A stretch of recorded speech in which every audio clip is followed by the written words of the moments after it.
The red warning lights flashed across the bridge of the Starward Hope as Commander Lisa Kane watched the tactical display with growing dread. 3 years of running, 3 years of losing, and now they were down to their last stand. The Galactic Alliance fleet that once numbered in the thousands now had fewer than 200 ships scattered across the dark void of space. Lisa pressed her hand against the cool metal railing and looked at the alien faces around her. Admiral Zektar stood at the center of the bridge, his reptilian scales shifting from green to dark brown as stress hormones flooded his system. The Velkaran commander had been fighting this war longer than anyone, and it showed in every tired movement he made.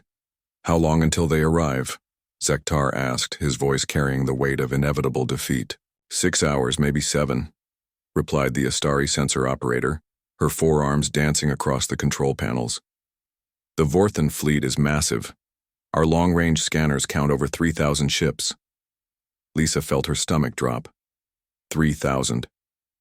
Against their pitiful force of 197 vessels. It wasn't a battle anymore. It was an execution. She thought about Earth, her homeworld that seemed so far away now. The human government had maintained strict neutrality throughout this galactic war, claiming they needed more time to understand the conflict. Most humans served as observers or liaison officers like herself, watching as the Vorthan Empire crushed world after world. Dr. Kevin Ross approached from the science station, his tablet showing readings that made no sense.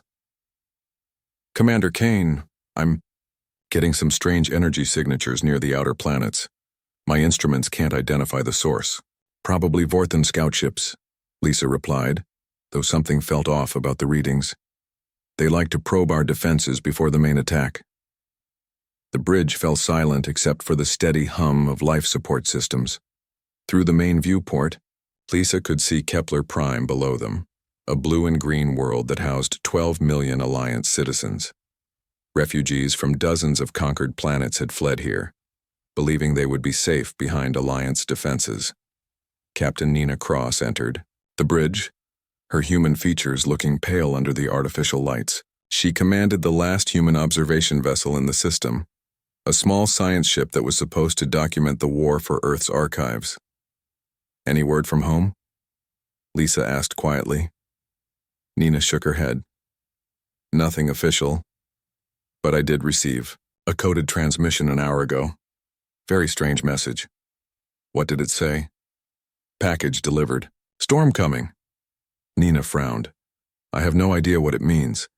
The transmission came through channels I didn't even know existed." Before Lisa could respond, alarms began blaring throughout the ship. The Astari sensor operator's voice cut through, the noise with panic. "Vorthon scouts detected at the system edge. They're broadcasting surrender demands to all Alliance forces." Admiral Zektar straightened his massive frame and activated the fleet communication system. His voice carried across the void to every remaining Alliance ship. "This is Admiral Zektar to all vessels. We have fought with honor for 3 years. Today we make our final stand. We will not surrender. We will not run. We protect the innocent. Behind us." Lisa watched as the tactical display updated with new contacts.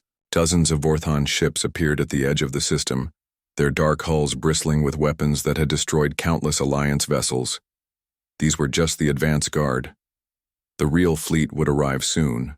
The crew moved with practiced efficiency, preparing weapons and shields for what everyone knew would be their last battle. Lisa found herself thinking about her childhood on Earth, playing in fields under a yellow sun, never imagining she would die in the cold darkness between stars. Dr. Ross looked up from his instruments again, confusion written across his face. "Commander, those energy readings are getting stronger. Whatever's out there, it's big, really big." "Show me," Lisa said, moving to his station. The display showed massive energy signatures appearing throughout the outer system. They weren't moving like ships, more like they were materializing from nothing. The readings were unlike anything in Alliance databases. "Could be some kind of Vorthon superweapon," Dr. Ross suggested, but his voice carried doubt. Nina Cross studied the data over their shoulders. "I've never seen anything like this. The energy patterns don't match any known technology." Suddenly, the main communications array crackled to life, with an incoming transmission. War Marshal Thexmore's harsh voice filled the bridge, speaking the Alliance's common language with the accent of someone who had learned it only to deliver threats. "Pathetic Alliance dogs, your time has ended. Surrender now and we will grant you quick deaths. Continue to resist and we will make your suffering legendary across the galaxy." Admiral Zektar responded immediately. "This is Admiral Zektar of the Galactic Alliance. We reject your terms. Come and face us if you dare." The transmission cut off with a burst of static, followed by an ominous silence that seemed to stretch for hours but lasted only minutes. Lisa checked her personal communicator, hoping for some message from Earth, some indication that humanity might finally choose a side in this war. Nothing. Earth remained silent while the galaxy burned around them. "Admiral," the sensor operator called out, "the main Vorthan fleet is entering the system. My displays can't process the full count. It's the largest fleet I've ever seen." Through the viewport, Lisa could see distant flashes of light as the enemy ships dropped out of hyperspace. Each flash represented dozens of vessels, each one carrying enough firepower to destroy a planet. The crew worked in tense silence, checking weapon systems that everyone knew would prove inadequate. Alliance plasma, cannons against Vorthan quantum torpedoes, Alliance shields against Vorthan disruptor beams. It was like bringing knives to a gunfight. Dr. Ross grabbed Lisa's arm suddenly, his eyes wide with excitement and fear. "Commander, something's happening. Those energy signatures I detected, they're changing. It's like they're powering up for something." Lisa looked at the display and felt a chill run down her spine.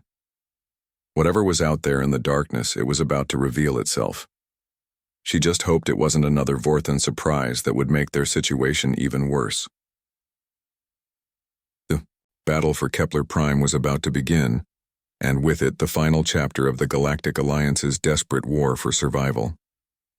The Vorthan fleet emerged from hyperspace like a swarm of angry hornets. Ship after ship materialized in the outer system, their dark hulls blocking out the stars. War Marshal Thexmore's flagship, a massive dreadnought called the Death's Edge, led the formation with its weapons already charging. Commander Lisa Kane watched the tactical display with sick fascination as the enemy numbers climbed. 3,000 ships became 4,000, then 5,000. The Vorthan Empire had brought everything they had to finish the Alliance once and for all. "All ships, prepare for combat," Admiral Zektar ordered through the fleet communications. His voice remained steady despite the impossible odds they faced. The first wave of Vorthan fighters launched from their carriers, filling space with thousands of small attack craft. They moved in perfect formation, their pilots trained from birth to kill without mercy. Behind them, the heavy cruisers and battleships began their slow advance toward Kepler Prime. Lisa gripped the railing tighter as the Alliance fleet moved to intercept. 197 ships against an armada that stretched across half the solar system. She thought about the millions of innocent people on the planet below, counting on them for protection they could not provide. The first exchange of fire lit up the darkness like a deadly fireworks display. Alliance plasma cannons reached out toward the enemy, while Vorthan quantum torpedoes streaked back in response. The Astari cruiser Brightwing took 3 direct hits and exploded in a ball of blue flame, taking 800 crew members with it. "We're losing ships too fast," Dr. Kevin Ross said, his instruments tracking the battle's progress. "At this rate, we'll be wiped out in less than an hour." Captain Nina Cross stood beside him, her face pale as she watched Alliance vessels die one by one. "I'm getting reports from the surface. Vorthan ground forces are already landing on the far side of the planet." Lisa felt despair creeping into her heart. The enemy wasn't even waiting for the space battle to end before beginning their invasion. They were so confident of victory that they had already started claiming their prize. Another Alliance ship, the Velkaran destroyer Stormcaller, broke apart under concentrated enemy fire. Its crew had no time to escape before the ship's reactor went critical. Admiral Zektar's own vessel shuddered as Vorthan disruptor beams tore through its forward shields. Then Dr. Ross grabbed Lisa's arm with sudden excitement. "Commander, those energy signatures I detected earlier, they're moving fast. Lisa looked at his display and saw dozens of massive contacts racing through the outer system at incredible speed. Whatever they were heading straight for the battle zone. Her first thought was that the Vorthans had brought some new superweapon to ensure their victory. "Can you identify them?" she asked. "Negative. The energy patterns don't match anything in our databases. They're using technology I've never seen before." The first mysterious contact reached the edge of the battle and suddenly appeared on everyone's screens. It was a warship, but unlike any vessel the galaxy had ever seen. Instead of the smooth curves favored by most species, this ship looked like it was built for one purpose only: war. Its hull bristled with weapon ports and armor plating that seemed designed to ram through enemy formations. A new voice crackled over the communications array, speaking with an accent Lisa recognized immediately. Human, but not the careful, diplomatic tone she was used to hearing from Earth's ambassadors. This voice carried the hard edge of a professional soldier. "Unknown vessels, this is Captain Jake Morrison of the UES Iron Wolf. Identify yourselves and state your intentions." War Marshal Thexmore's response came through gritted teeth. "I am War Marshal Thexmore of the Vorthan Empire. You will withdraw immediately or be destroyed with the rest of these Alliance dogs." Captain Morrison's laugh was cold and deadly. "Wrong answer." The Iron Wolf opened fire with weapons that made the entire battle stop and stare. Instead of energy beams or plasma, bolts, solid projectiles screamed through space at impossible speeds. The kinetic rounds punched through 3 Vorthan heavy cruisers like they were made of paper, causing massive explosions that lit up half the battlefield. "What kind of weapons are those?" Dr. Ross whispered. Before anyone could answer, more human ships appeared throughout the battle zone. Dozens of them, then hundreds materializing from nowhere like ghosts becoming solid. Each one looked different from the last, but they all shared the same brutal functional design that spoke of a species that understood war better than anyone else. Admiral Amy Phillips's voice came over all frequencies, calm and professional. "This is Admiral Phillips of the United Earth Fleet. All Alliance vessels withdraw to safe distance immediately. We'll handle this from here." Lisa felt her heart racing. Earth had finally chosen a side, and they had come in force. But she had never imagined human ships could look so terrifying or fight so aggressively. The human fleet moved like a pack of wolves, surrounding and isolating groups of Vorthon ships before tearing them apart with weapons that defied galactic conventions. Railguns fired solid metal slugs at tremendous speeds. Nuclear torpedoes exploded with the force of small suns, and something called fusion lances cut through enemy armor like it was made of cloth. Captain Morrison's Iron Wolf led a squadron of human destroyers straight into the heart of the Vorthan formation. Instead of the careful, methodical fighting preferred by most galactic militaries, the humans fought with a savage creativity that shocked both sides. They rammed enemy ships, used debris as weapons, and coordinated their attacks with a precision that spoke of years of preparation. Lieutenant Ben Garcia launched from the human carrier New Yorktown in a fighter that moved unlike anything Lisa had ever seen. Instead of smooth curves and energy shields, it was all angles and armor plating, built to take punishment while delivering devastating attacks. "How long have they been preparing for this?" Captain Cross asked, watching human fighters perform maneuvers that should have been impossible. Dr. Ross studied the tactical data flowing across his screens. "Based on their technology and coordination, I'd say years, maybe decades. They didn't just decide to join this fight. They've been planning for it." The Vorthon fleet, caught completely off guard by this new enemy, tried to adapt their tactics. But the humans fought like no species they had ever encountered. Where other races valued honor and tradition in combat, humans seemed to value only results. They used every dirty trick, every unfair advantage, every brutal tactic that military regulations had banned centuries ago. War Marshal Thexmore ordered his ships to concentrate fire on the human vessels, but found that their armor and shields were designed to absorb punishment that would cripple any other ship. The humans had built their fleet specifically to fight against superior numbers, and it showed in every brutal exchange. Admiral Zektar watched in amazement as human Marines actually boarded a Vorthon battleship and fought hand-to-hand in its corridors. No one had ever successfully captured a Vorthon vessel before, but the humans were doing it with what looked like routine efficiency. "Commander Kane," Dr. Ross said quietly, "I think we're witnessing something that's going to change the galaxy forever." Lisa nodded, unable to take her eyes off the display as human ships systematically dismantled the most powerful fleet the Vorthon Empire had ever assembled. The tide of the war had shifted in less than an hour, and she was beginning to understand that humanity's long neutrality had been anything but passive observation. The human fleet spread across the battlefield like a pack of predators that had found their prey. Admiral Amy Phillips commanded from her flagship, watching as 800 human warships tore through the Vorthon formation with ruthless efficiency. Each ship had been built for one purpose: to destroy enemy vessels as quickly and completely as possible. Commander Lisa Kane watched in stunned silence as Captain Tony Blake's carrier New Yorktown launched wave after wave of unmanned fighters. These weren't piloted craft like the Alliance used, but machines controlled by artificial intelligence. They moved with perfect coordination, striking weak points in Vorthon ships with surgical precision. "Those fighters have no life support systems," Dr. Kevin Ross observed, studying the tactical data. "They're pure weapons platforms.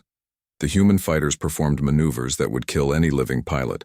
They spun through impossible turns, accelerated at crushing speeds, and when damaged, beyond repair, they simply rammed themselves into enemy targets rather than retreat." The Vorthon pilots, trained to fight against other living beings, found themselves completely outmatched by machines that felt no fear and showed no mercy. Commander Sarah Mitchell led a squadron of human destroyers in what could only be described as a knife fight in space.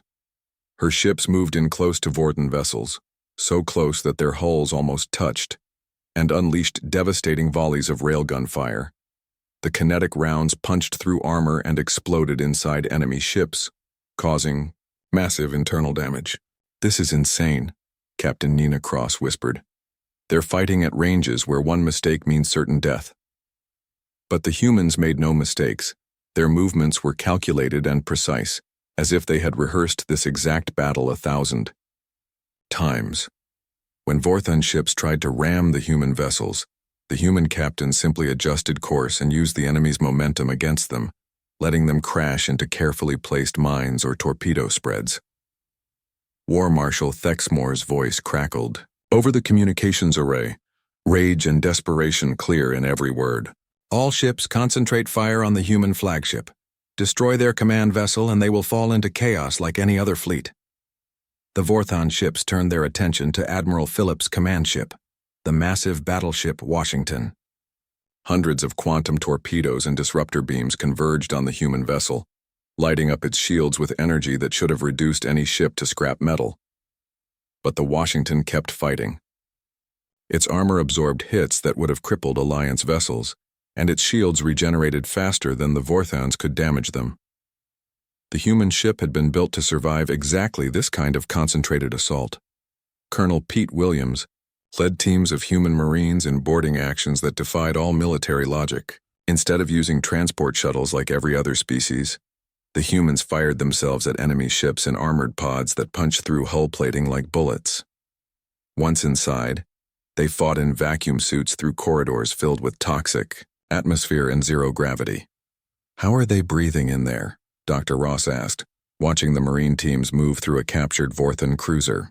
"Self-contained life support systems," Lisa replied, reading the tactical data. "Their suits can operate for hours without external air. They're designed to fight in any environment." The human Marines moved through the enemy ship with brutal efficiency, using weapons that seemed designed specifically for close-quarters combat in space. They carried compact rail guns that fired armor-piercing rounds, plasma cutters that could slice through bulkheads, and something called breaching, charges that could blow holes through any barrier. Captain Blake's fighters demonstrated another terrifying human tactic. When conventional weapons proved insufficient against heavily armored Vorthon dreadnoughts, the unmanned craft simply flew straight into the enemy ship's engine ports and weapon bays, detonating their fuel and ammunition in massive explosions. "They're using their own fighters as guided missiles," Admiral Zektar said in amazement. "No pilot would accept such orders." "They don't need pilots to accept," Lisa realized. The machines don't care if they die. Dr. Ross pulled up data on human weapons technology and felt his blood run cold. Commander, according to these readings, the humans are using weapons that were banned by the Galactic Arms Treaty 200 died years ago. Antimatter warheads, biological agents, self-replicating attack drones. Why would they build such things? Captain Cross asked. Because they work, Lisa replied, watching as human ships systematically dismantled the most powerful fleet in the galaxy. The Vorthan formation began to break apart under the relentless human assault. Ships that had conquered dozens of worlds found themselves outgunned and outmaneuvered by an enemy that fought without regard for conventional military honor. When Vorthan vessels tried to retreat, human ships were already waiting for them. When they tried to regroup, human forces struck from unexpected angles. Commander Sarah Mitchell's destroyers proved especially devastating against Vorthan capital ships. Her vessels would accelerate to ramming speed, then at the last moment, fire full spreads of nuclear torpedoes before veering away. The explosions tore through enemy armor and left massive holes in ships that had seemed invincible moments before. Colonel Williams' Marines captured another Vorthan vessel, this time a heavy battleship that carried over 2,000 enemy troops. The boarding action lasted less than 20 minutes. Human soldiers moved through the ship like a plague, overwhelming defenders who had never faced an enemy that fought with such coordinated brutality. Admiral Phillips broadcast a message to the remaining Vorthan forces, her voice calm and professional despite the carnage around her. This is Admiral Phillips to all enemy vessels. You have exactly 10 minutes to surrender unconditionally. After that, we will assume you prefer to die fighting. War Marshal Thexmore's response was filled with rage and disbelief. What manner of devils are you? No civilized species fights with such savagery. We're not civilized, Admiral Phillips replied. We're effective. The human fleet had reduced the Vorthan armada from over 5,000 ships to fewer than half that number in just 3 hours. Alliance forces watched in stunned silence as their human allies accomplished what had seemed impossible. The most powerful military force in the galaxy was being systematically destroyed by a species that most had considered primitive and weak. Dr. Ross studied the tactical displays with growing understanding. They've been studying us. All of us. Every species, every military doctrine, every weakness in galactic warfare. They built their entire fleet to counter everything we do wrong. Lisa nodded, remembering the coded message Nina had received. Package delivered. Storm coming. Earth had been planning this intervention for years, maybe decades. They had watched the galaxy tear itself apart while quietly preparing to reshape it, according to their own vision. Captain Blake's fighters completed another kamikaze run, destroying a Vorthan command ship by flying directly into its bridge. The explosion took out the entire forward section of the vessel, leaving it dead in space. How many fighters has he lost? Captain Cross asked. Over 300, Dr. Ross replied. But they're not really losses. They're just ammunition being used up. The human way of war was becoming clear to everyone watching. They didn't fight to achieve honor or glory or even territory. They fought to win, completely and absolutely, using whatever methods produced results. And right now, those methods were systematically destroying the greatest threat the galaxy had ever known. War Marshal Thexmore stared at his tactical display in growing horror as his mighty fleet crumbled around him. Over half his ships were gone, destroyed or captured by these savage humans who fought like no civilized species should. The survivors, huddled together in a defensive formation, trying to protect themselves from enemies who seemed to appear from nowhere. All ships, prepare for emergency retreat, Thexmore ordered through gritted teeth. We withdraw to the outer system and regroup, but as the remaining Vorthan vessels began to move toward the system's edge, more human ships materialized from hyperspace directly in their path. Admiral Amy Phillips had anticipated their retreat and positioned forces at every possible escape route. The trap was complete. Commander Lisa Kane watched from the bridge of the Starward Hope as Lieutenant Rachel Stone's stealth fighter appeared on her screens for just a moment before vanishing again. The small human craft moved through the battlefield like a ghost, invisible to Vorthan sensors until it struck with devastating precision. How are they doing that? Dr. Kevin Ross asked, studying the energy readings. Their stealth technology is beyond anything we've seen. It's not just the technology, Captain Nina Cross observed.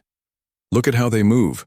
That pilot is using asteroid fields and debris clouds for cover, timing her attacks perfectly with sensor blind spots. Lieutenant Stone's fighter struck again, launching a single torpedo that slipped through a Vorthon cruiser's shields and detonated inside its reactor core. The ship broke apart in a brilliant flash of light, taking 800 enemy soldiers with it. Major Chris Taylor's voice crackled over the human communication network as his Special Forces teams completed their mission on Kepler Prime's surface. Vorthon ground installation secured. Enemy forces are surrendering in large numbers. Lisa felt amazement wash over her. The humans had not only dominated the space battle but had somehow managed to defeat Vorthon ground forces that had been considered unbeatable. The Empire's reputation for invincibility was crumbling as fast as their fleet. Dr. Anna Lewis worked frantically at her science station aboard the human research vessel Discovery. Within hours of encountering Vorthon technology, she had analyzed their shield frequencies and developed countermeasures that made enemy defenses useless. Her work was being transmitted to every human ship in real time, giving them an ever-growing advantage. Impossible, Dr. Ross whispered, as he watched human weapons cut through Vorthon shields like they weren't there. They're adapting faster than anyone should be able to. Not adapting, Lisa realized. They came prepared. They already knew how Vorthon shields worked. The truth was becoming clear to everyone watching. Earth's long neutrality had been anything but passive. They had been studying every aspect of galactic warfare, infiltrating every major power, and building countermeasures for every known technology. Lieutenant Stone's stealth missions revealed the full scope of human preparation. Her fighter carried equipment that could hack into Vorthon computer systems, download their tactical data, and transmit it back to the human fleet. Within minutes, Admiral Phillips knew the location and status of every enemy ship. Their intelligence networks are everywhere, Captain Cross said in amazement. They've been watching us all for years. Major Taylor's forces on the planet's surface uncovered hidden weapon caches that had been placed there months before the battle. Sleeper agents among the civilian population activated and began sabotaging Vorthon supply lines. The humans had been preparing for this specific fight in this exact location for longer than anyone had imagined. War Marshal Thexmore found himself trapped in the center of the system, with fewer than 1,000 ships remaining from his original armada of 5,000. Every time his forces tried to break out, human vessels appeared to block their path. Every time they regrouped, human fighters struck their weak points with surgical precision. "This is Admiral Phillips to War Marshal Thexmore," came the calm, human voice over the communications array. "You are completely surrounded. Surrender now and your remaining crews will be treated according to galactic law." Thexmore's response was filled with desperate rage. "We are warriors of the Vorthon Empire. We do not surrender to inferior species."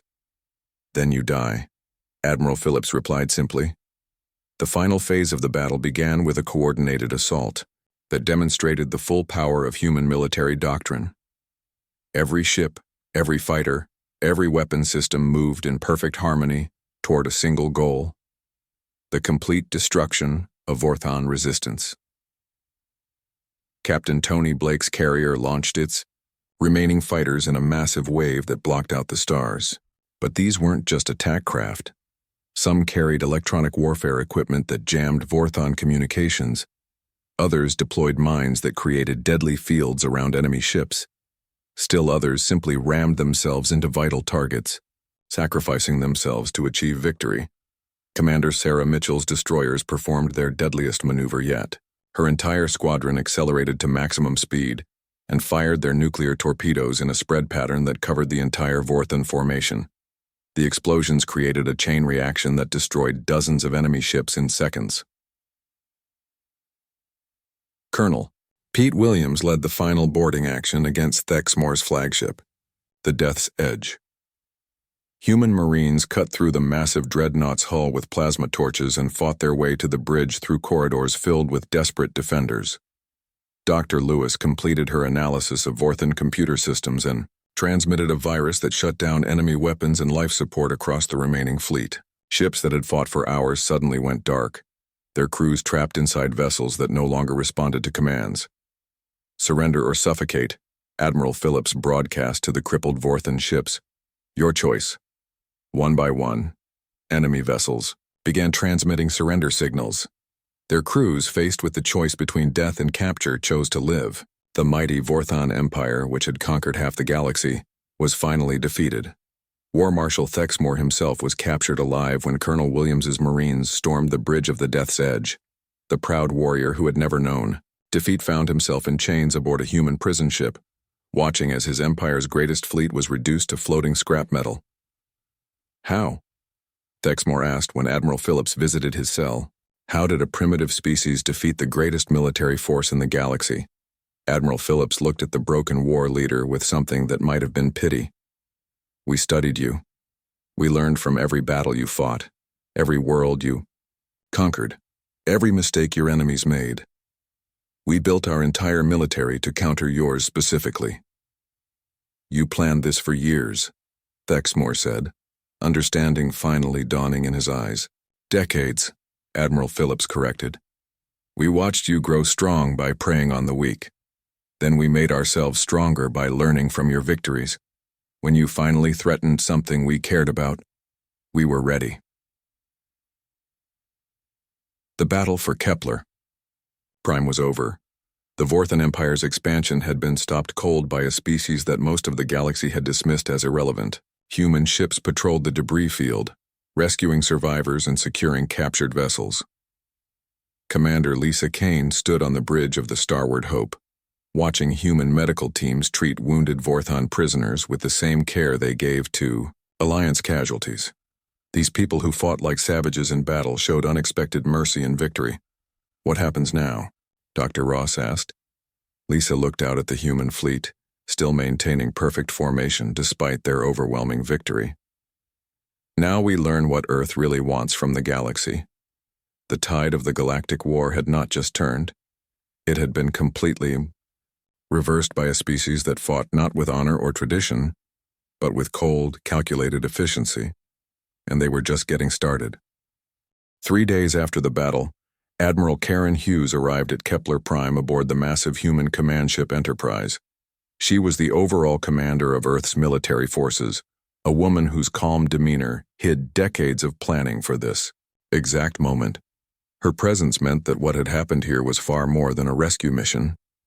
Commander Lisa Kane stood in the Alliance Council chamber alongside Admiral Zektar and representatives from dozens of surviving species. The room buzzed with nervous energy as everyone waited to learn what the humans really wanted from their dramatic intervention.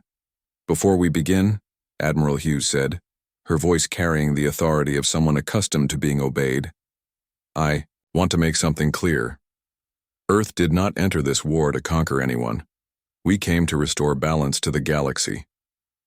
Director Paul Jenkins, head of human intelligence, activated a holographic display that showed the true scope of Earth's involvement. For 53 years, we have been monitoring galactic affairs. We have agents on every major world, sleeper cells in every government, and detailed files on every military force in known space. The revelation sent shocked murmurs through the assembled delegates. Lisa felt her own sense of reality shifting as she realized how thoroughly Earth had infiltrated galactic civilization without anyone knowing. Your liaison officers, your trade representatives, your cultural exchange students, Director Jenkins continued. Half of them were gathering intelligence for Earth. We know everything about your societies, your technologies, and your weaknesses. Captain Mark Edwards stepped forward, his uniform bearing the insignia of the newly formed human peacekeeping force. The Vorthan Empire was allowed to grow strong because no one had the will to stop them early. They conquered the weak while the strong watched and did nothing. We decided that pattern needed to end. Dr. Kevin Ross looked at Commander Kane with new understanding. You weren't just a liaison officer, were you? You were feeding information back to Earth this whole time. Lisa nodded slowly. My reports included detailed analysis of Alliance military capabilities, political structures, and strategic weaknesses. Earth needed to know exactly what they were dealing with before they acted. Admiral Zektar's scales shifted to a deep red, color that indicated both anger and respect. You used us, studied us like laboratory animals while we bled and died fighting the Vorthons. Yes, Admiral Hughes replied without apology. And because we did, we were able to save millions of lives. That would have been lost if the war had continued. The Vorthon Empire would have conquered the entire galaxy within 2 years. Now they never will. The holographic display showed the current state of former Vorthon space. Human fleets patrolled every system that had been under Empire control, but instead of claiming territory, they were establishing humanitarian aid stations and refugee processing centers. We're not here to rule you, Captain Edwards explained. We're here to make sure no one else can rule you either. The galaxy needs protection from its own worst impulses. Director Jenkins revealed more shocking truths. The Vorthon Empire was not the only threat we identified. There are 7 other species developing aggressive expansion plans. 3 more have been experimenting with planet-killing weapons. 1 group has been secretly enslaving primitive civilizations on the outer rim. You've been watching all of this? Captain Nina Cross asked. Watching and preparing countermeasures, Jenkins confirmed. Every potential threat has been analyzed and neutralized before it could become dangerous. The Vorthons were just the largest and most immediate problem. Admiral Hughes activated another display showing Earth's true military strength. The 800 ships at Kepler Prime represented less than 10% of humanity's total fleet. Thousands more vessels waited in hidden bases throughout human space, ready to deploy anywhere in the galaxy within days. How is this possible? Admiral Zektar demanded. Your species only achieved spaceflight 3 centuries ago. How did you build such a massive military without anyone knowing? We learned from your mistakes, Admiral Hughes replied. Every species builds multi-purpose ships that try to do everything adequately. We built single-purpose vessels that do one thing perfectly: fight wars. While you were exploring and trading and building beautiful cities, we were preparing for the day when someone would try to destroy everything you had built. The human strategy became clear as Director Jenkins explained their philosophy. Earth had never seen itself as just another galactic power. From the moment they discovered other intelligent life, they had appointed themselves as the galaxy's ultimate arbiters of justice. Every civilization goes through the same pattern, Jenkins said. They achieve spaceflight, establish colonies, make contact with other species, and then either become conquerors or victims. We decided to become something else. Guardians. Captain Edwards outlined the new reality for the assembled delegates. The Terran Alliance Defense Compact will guarantee protection for any species that commits to peaceful development. In exchange, you accept human oversight of your military capabilities and foreign policies. And if we refuse, asked a representative from the Quillan Republic. Then you defend yourselves, Admiral Hughes said simply. But you do it without threatening your neighbors. Any species that begins aggressive expansion will find themselves facing the same fate as the Vorthon Empire. Lisa realized the full implications of what was happening. Earth had not just won a battle or even a war. They had fundamentally changed the balance of power in the galaxy forever. No species would ever again be able to build the kind of military force that could threaten entire civilizations. Dr. Anna Lewis presented her analysis of captured Vorthon technology, their weapons, their ships, their computer systems. We've already incorporated the useful elements into our own designs and developed countermeasures for everything else. Any remaining Vorthon forces are now completely obsolete. The room fell, silent as the delegates absorbed the magnitude of human preparation and capability.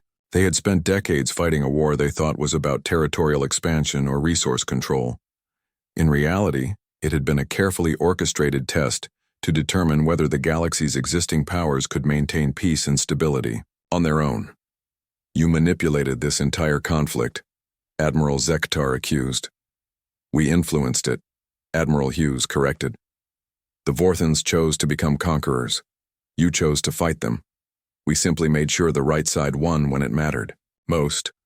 Director Jenkins revealed the final piece of Earth's strategy.